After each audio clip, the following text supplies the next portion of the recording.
আসসালামু আলাইকুম। আমি মোহাম্মদ আরিফ।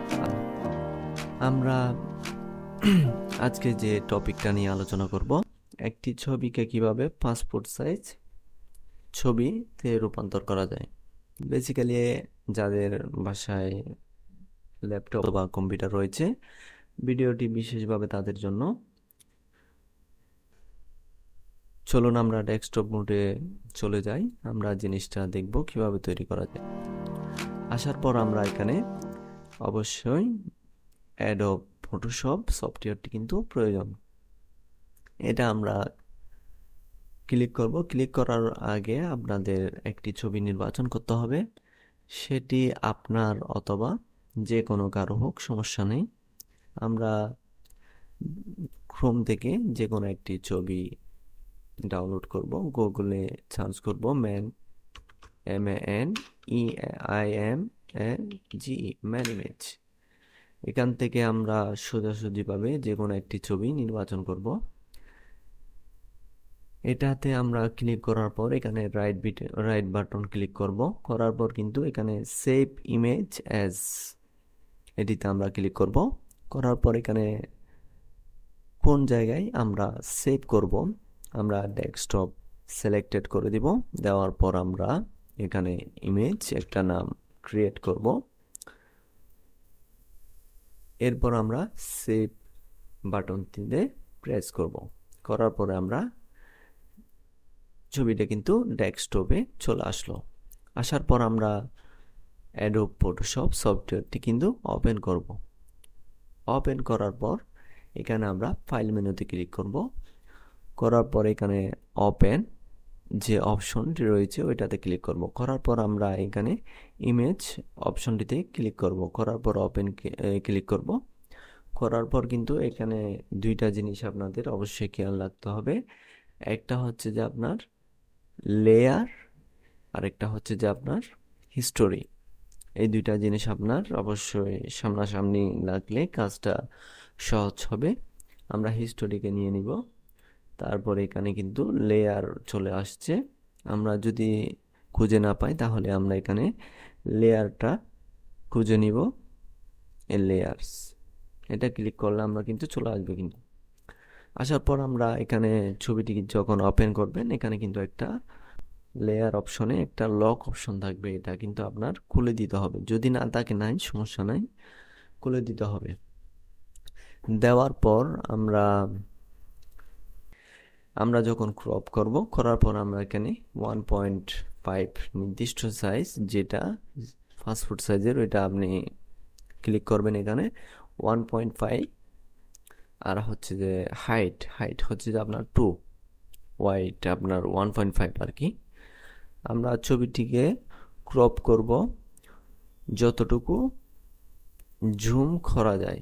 জুম দিয়ে যতটুকু আপনার করবেন, ছবিটি কিন্তু তত সুন্দর হয় আর কি। আমরা এতটুকু সিলেক্টেড করব। এরপর আমরা এন্টার প্রেস করব। এন্টার প্রেস করার সাথে সাথে কিন্তু ছবিটি কিন্তু ক্রপ হয়ে গিয়েছে। এখন আমরা চলে যাব পেন টুলে। পেন টুলটা আমরা নিব। নেওয়ার পর এখানে আমরা জুম করব। আমরা কিবোর্ডের কন্ট্রোল প্লাস বাটন প্রেস করলে আমরা যদি জুম করতে পারবো, এবং আমরা জুম আউট করতে চাইলে আমরা কন্ট্রোল মাইনাস অপশনটি কিন্তু প্রেস করতে পারি। এখন আমরা জুম করব। জুম করার সাথে সাথে কিন্তু আমরা পেন টুলের সাহায্যে এখানে আমরা জিনিসটাকে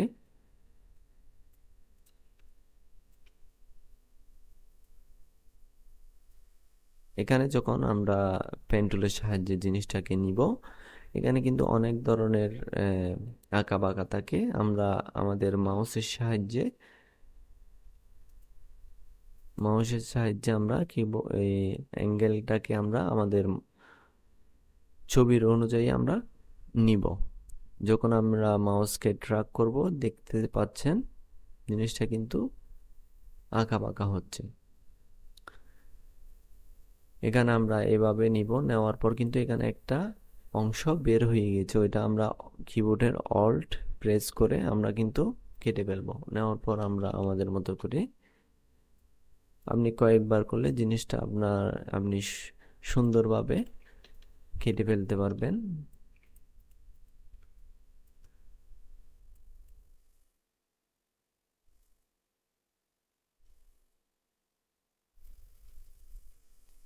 নেওয়ার পর এখানে আমরা প্রথম পয়েন্ট যেটা থেকে শুরু হয়েছে এখানে আমরা শেষ করে দেব ক্লিক করার পর।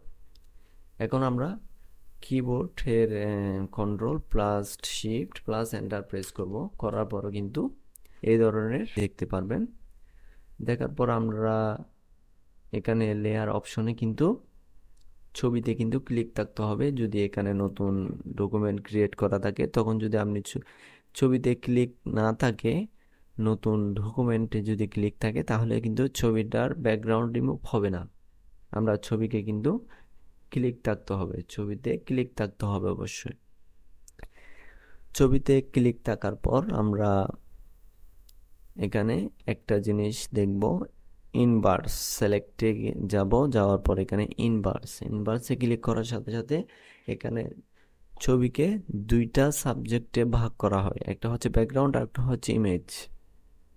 এখন আমরা চাইলে যদি আবার ছবিকে সিলেক্টেড করতে চাই তাহলে আমরা ইনভার্সে ক্লিক করলে কিন্তু ছবিটা সিলেক্টেড হয়ে যাবে। আবার ইনভার্সে ক্লিক করলে কিন্তু ব্যাকগ্রাউন্ড সিলেক্টেড হয়ে যাবে। যেহেতু আমরা ব্যাকগ্রাউন্ড রিমুভ করব, আমরা ব্যাকগ্রাউন্ড সিলেক্টেড করব, করার পর আমরা কিবোর্ডের ব্যাক স্পেস যে অপশনটি রয়েছে ওইটা ক্লিক করব, করার সাথে সাথে কিন্তু ব্যাকগ্রাউন্ড রিমুভ হয়ে যাবে।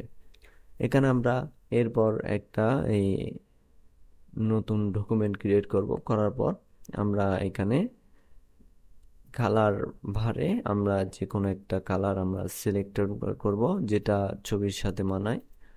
আমরা এই কালারটা চয়েস করব, করার পর এখান থেকে আমরা গ্রেডিয়েন্ট টুলবার যেটা রয়েছে ওইখান থেকে আমরা পেইন্ট বোকে টুল ওইটাতে ক্লিক করব। করার সাথে সাথে কিন্তু আমরা এখানে ম্যাজিক টুলের সাহায্যে কিন্তু এই যে ঝিকিমিকি যেটা আছে ওইটা আমরা অফ করে দিব। অফ করার পর আমরা এখানে এই নতুন যে ডকুমেন্ট ক্রিয়েট করেছি ওইটাতে সিলেক্টেড থাকতে হবে। থাকার পর আমরা কালার চেঞ্জ করব, করার পর আমরা গ্রেডিয়েন্ট টুলবারে ক্লিক করে পেইন্ট বুকেট নামে অপশন রয়েছে ওইটাতে ক্লিক করে এখানে ছবির যে অংশটা এখানে ক্লিক করব। করার সাথে সাথে এখানে লক্ষ্য করবেন যেটা আমরা নতুন ডকুমেন্ট নিয়েছিলাম ওইটাতে কিন্তু কালার প্রেস হয়ে গিয়েছে। আমরা এই জিনিসটাকে ড্র্যাগ করে নিচে নামিয়ে দিব, নামার পর কিন্তু ছবিটি পাসপোর্ট সাইজ হিসেবে তৈরি। এখন আমরা সাইজটাকে নির্দিষ্ট করে নিব। ইমেজ ক্লিক করে আমরা ইমেজ সাইজ ক্লিক করব, করার পর এখানে আমরা 1.5, এদিকে হচ্ছে যে আমরা 2 ক্লিক করব, করার পর এখানে রেজুলেশন আপনি 100 দিতে পারবেন, 300 হচ্ছে ভালো রেজুলেশন। আমরা ওকে প্রেস করব, করার পর আমরা ফাইল মেনুতে গিয়ে এক্সপোর্টে ক্লিক করব, করার পর আমরা সেভ ফর ওয়েব আমরা ক্লিক করব, করার পরে কিন্তু এখানে বিভিন্ন ধরনের ফরম্যাটে কিন্তু আপনি সেভ করতে পারবেন। আমরা জেপিজি ফরম্যাটে সেভ করব, করার পর এখানে আমরা 100 এ রাখবো। আপনি চাইলে কমাতেও পারেন, সমস্যা নেই। আমরা সেভ করব, করার পর আমরা কোন জায়গায় সেভ করব, ডেস্কটপে করব। আমরা ইমেজ 1 দিয়ে সেভ দিব, দেওয়ার পর আমরা এটাকে মিনিমাইজ করব, করার পর কিন্তু দেখতেছেন এটা কিন্তু এখন পাসপোর্ট সাইজ ছবি কিন্তু তৈরি হয়ে গিয়েছে। ধন্যবাদ সবাইকে। ভিডিওটি ভালো লাগলে লাইক দিবেন, আর কোনো ধরনের অসুবিধা হলে যদি বুঝতে তাহলে অবশ্যই আমাকে কমেন্ট করতে পারবেন। আর ডিসক্রিপশন বক্সে আমার নাম্বার থাকবে, আমার সাথে হোয়াটসঅ্যাপে যোগাযোগ করতে পারেন। আসসালামু আলাইকুম।